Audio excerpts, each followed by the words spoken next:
কি ভেবে দেখেছেন আপনার পায়ের নিচে জমে থাকা হাজার বছরের চাপ এক মুহূর্তে মুক্ত হয়ে গেলে কি হতে পারে? মাত্র কয়েক সেকেন্ডের ঘটনা, কিন্তু তার প্রভাব থেকে যায় বছরের পর বছর। একটি কম্পনে ধ্বংস হয়ে যেতে পারে একটি শহর, থেমে যেতে পারে হাজারো প্রাণ। ভূমিকম্প এটি এমন একটি প্রাকৃতিক দুর্যোগ যার নেই কোনো পূর্বাভাস, নেই কোনো আগাম সতর্কবার্তা। 2004 সালের ভারত মহাসাগরীয় ভূমিকম্প, 2010 সালের হাইতির ভূমিকম্প, 2011 সালের জাপানের ভূমিকম্পের ভয়াবহতা সম্পর্কে আমরা অনেকেই অবগত। এখন প্রশ্ন হচ্ছে, ভূমিকম্প কি, এটি কেন এবং কিভাবে হয়? সাম্প্রতিক সবচেয়ে ভয়াবহ ভূমিকম্প কোনগুলো? ভৌগোলিকভাবে বাংলাদেশ কতটা ঝুঁকিপূর্ণ এবং ভূমিকম্প পরবর্তী সময়ে সম্ভাব্য ক্ষয়ক্ষতির পরিমাণ কেমন হতে পারে? এবং সর্বশেষ, সাবধানতা ও মোকাবেলা করতে কি কি পদক্ষেপ নেওয়া উচিত, তাই আলোচনা করা হবে আজকের ভিডিওটিতে।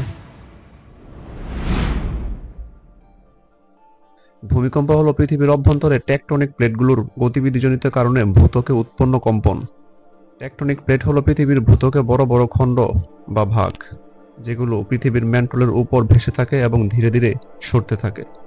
পৃথিবী প্রায় 7টি প্রধান টেকটনিক প্লেটে বিভক্ত, সেগুলো হলো Indian plate, Eurasian plate, African plate, উত্তর আমেরিকান প্লেট, দক্ষিণ আমেরিকান প্লেট, প্যাসিফিক প্লেট ও অ্যান্টার্কটিক প্লেট। এছাড়াও পৃথিবীতে অসংখ্য ক্ষুদ্র ক্ষুদ্র সাবপ্লেট রয়েছে। এই প্লেটগুলো যখন পরস্পরের সাথে সংঘর্ষ হয় এবং একটি প্লেট আরেকটি প্লেটের নিচে বা উপরে উঠে যায়, তখন তাদের সংযোগস্থলে প্রচুর পরিমাণ চাপ জমা হতে থাকে। একসময় সেই চাপ সহ্যসীমা অতিক্রম করলে হঠাৎ শক্তি মুক্ত হয় এবং সেখান থেকে ভূতলের দিকে তরঙ্গ আকারে কম্পন ছড়িয়ে পড়ে। এই তরঙ্গগুলোর কারণে ভূপৃষ্ঠ কেঁপে ওঠে, যাকে আমরা ভূমিকম্প বলি। ভূমিকম্পের মূল কেন্দ্রকে বলে হাইপোসেন্টার এবং তার ঠিক উপরে ভূপৃষ্ঠের স্থানকে বলা হয় এপিসেন্টার। এপিসেন্টারের কাছাকাছি সবচেয়ে বেশি ক্ষয়ক্ষতি হয়। ভূগাঠনিক অবস্থার উপর ভিত্তি করে ভূমিকম্প বিভিন্ন ধরনের হয়ে থাকে। 1. Tectonic earthquake, 2. Volcanic earthquake, 3. Collapse earthquake এবং 4. Induct earthquake. টেকটনিক আর্থকোয়েক হলো প্রধানতম ভূমিকম্প, যে ভূমিকম্পের টেকটনিক প্লেটের সংঘর্ষের কারণে প্রায় 90%-এর বেশি ভূমিকম্প হয়। ভলক্যানিক আর্থকোয়েক হলো আগ্নেয়গিরির অগ্নুৎপাতের সময় ম্যাগমা বের হওয়ার চাপের ফলে সৃষ্ট ভূমিকম্প। খনন এলাকা বা গুহা ধসে পড়লে যে ধরনের ভূমিকম্প দেখা যায় সেটি হচ্ছে কলাপস আর্থকোয়েক। এবং সর্বশেষ, মানব সৃষ্ট, যেমন বড় ড্যাম, খনিজ উত্তোলন, ভূগর্ভস্থ বিস্ফোরণ ইত্যাদি হচ্ছে ইন্ডাক্ট আর্থকোয়েক। টেকটনিক প্লেটগুলোর নাড়াচাড়া কেমন হচ্ছে এবং ভূকম্পনের তীব্রতা কেমন হবে তা কয়েক ধরনের হতে পারে। 1. Primary wave, 2. সেকেন্ডারি ওয়েভ এবং 3. Surface wave.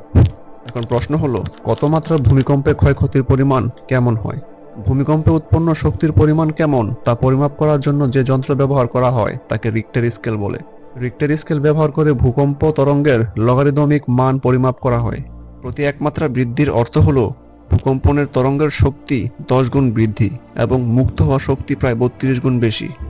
রিক্টার স্কেলে ভূমিকম্পের মান যদি 1 থেকে 2.9 এর মধ্যে হয়, তাহলে এটি খুবই দুর্বল ভূমিকম্প হিসেবে ধরা হয়, যার কম্পন সাধারণত মানুষ টের পায় না। ভূমিকম্পের মান যদি 3 থেকে 3.9 এর মধ্যে হয়, তাহলে এটিকে দুর্বল ভূমিকম্প হিসেবে ধরা হয়, যার ফলে হালকা কম্পন অনুভূত হয়। ভূকম্পনের মাত্রা যদি 4 থেকে 4.9 এর মধ্যে হয়, তাহলে জানালা কাচে ফাটল ধরতে পারে। 5 থেকে 5.9 এর মধ্যে হওয়া ভূকম্পনকে মাঝারি আকারের ভূমিকম্প হিসেবে ধরা হয়, যার ফলে ঘরের আসবাবপত্র নাড়াচাড়া করে।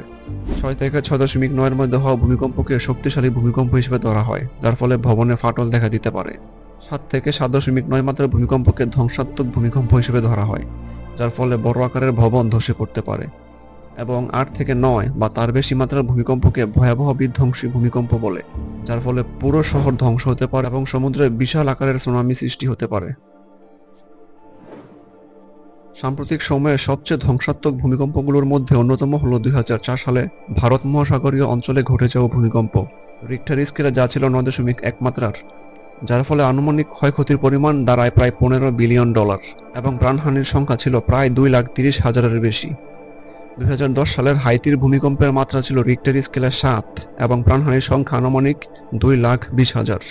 আর 2011 সালে জাপানের উপকূলীয় অঞ্চলে ঘটে যাওয়া ভূমিকম্পের মাত্রা ছিল 9.1, যার ফলে প্রায় 40 মিটার উঁচু সুনামি সৃষ্টি হয় এবং উপকূলে আছড়ে পড়ে, যার ক্ষয়ক্ষতির পরিমাণ ছিল আনুমানিক $360 বিলিয়ন।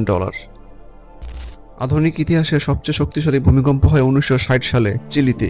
এই ভূমিকম্পের মাত্রা ছিল রিক্টার স্কেলে 9.5 এবং সবচেয়ে প্রাণঘাতী ভূমিকম্প হয়েছিল 1976 সালে চীনের তাংশানে। এই ভূমিকম্পে প্রায় 2.5 থেকে 6.5 লক্ষ মানুষের প্রাণহানি ঘটে। ভৌগোলিকভাবে বাংলাদেশ কেন মারাত্মক ভূমিকম্প ঝুঁকিতে রয়েছে? বাংলাদেশ অবস্থিত 3টি সক্রিয় টেকটনিক প্লেটের সংযোগস্থলে। এগুলো হলো ইন্ডিয়ান প্লেট, ইউরেশিয়ান প্লেট ও বার্মা মাইক্রোপ্লেট। মার্কিন ভূতাত্ত্বিক গবেষণা সংস্থা ইউএসজিএস ও বুয়েটের গবেষণা অনুযায়ী এই প্লেটগুলো পরস্পরের সঙ্গে সংঘর্ষে লিপ্ত, বিশেষ করে সিলেট, চট্টগ্রাম, মেঘালয় ও ঢাকা মেট্রো জোন। বাংলাদেশে অন্তত 8টি সক্রিয় ফল্ট লাইন রয়েছে। এর মধ্যে সবচেয়ে বিপজ্জনক সিলেটের নিচে থাকা ডাউকি ফল্ট, ঢাকা ও টাঙ্গাইল সংলগ্ন মধুপুর ফল্ট এবং চট্টগ্রাম আন্দামান ফল্ট। বুয়েট ও এডিপিসির সূত্র অনুযায়ী এই ফল্টগুলোর নিচে প্রচুর পরিমাণে শক্তি জমে আছে, যা যে কোনো সময় শক্তিশালী ভূমিকম্প হিসেবে মুক্ত হতে পারে। এক পরিসংখ্যানে দেখা গিয়েছে বাংলাদেশে 2020 থেকে 2025 সালের মধ্যে প্রায় 600টির বেশি ভূমিকম্প রেকর্ড করা হয়, যার মধ্যে অনুভূত ভূমিকম্পের সংখ্যা ছিল প্রায় 46টি। গবেষকরা বলছেন এসব ছোট এবং মৃদু ভূমিকম্প বড় কোনো ভূমিকম্পের ইঙ্গিত দিচ্ছে। ঢাকায় যদি 7 বা তার বেশি মাত্রার কোনো ভূমিকম্প আঘাত হানে, তাহলে 60%-এর বেশি ভবন ধসে পড়তে পারে এবং তৎক্ষণাৎ 1 থেকে 1.5 লক্ষ মানুষের প্রাণহানি ঘটতে পারে। গৃহহীন হতে পারে প্রায় 40 থেকে 50 লাখ মানুষ। ঢাকা মহানগরে প্রায় 90%-এর বেশি ভবনের নেই সঠিক ভূমিকম্প প্রতিরোধ ব্যবস্থা, যার ফলে এই মাত্রার ভূমিকম্প আঘাত হানলে পানির লাইন, গ্যাস লাইন ফেটে হতে পারে ভয়াবহ অগ্নিকাণ্ড। সড়ক, সেতু ও হাসপাতাল ভেঙে পড়ার সম্ভাবনা বেশি, যার কারণে উদ্ধার কাজে ব্যাঘাত ঘটতে পারে, বিশেষ করে পুরান ঢাকা, মিরপুর, মোহাম্মদপুর, কেরানীগঞ্জ ও গাজীপুরের মতো এলাকায়। ভূমিকম্প প্রতিরোধ করা যায় না, কিন্তু প্রস্তুতি নিলে জীবন বাঁচানো সম্ভব। ভূমিকম্প চলাকালীন সময়ে ঘরের ভেতরে থাকলে মজবুত টেবিলের নিচে আশ্রয় নিতে হবে। জানালা, দেয়াল, লিফট থেকে দূরে থাকতে হবে। দরজা দিয়ে দৌড়ানো যাবে না। আর যদি ঘরের বাইরে থাকেন, তাহলে খোলা জায়গায় অবস্থান করতে হবে। বিল্ডিং বা বৈদ্যুতিক খুঁটি থেকে দূরে অবস্থান করতে হবে। ভূমিকম্পের পরবর্তী সময় যা করবেন: গ্যাস বিদ্যুৎ বন্ধ করুন, আহতদের প্রাথমিক চিকিৎসা দিন, আফটার শকের জন্য প্রস্তুত থাকুন, গুজব নয় সরকারি তথ্য অনুসরণ করুন এবং সর্বশেষ আপনার রবের কাছে দোয়া করুন।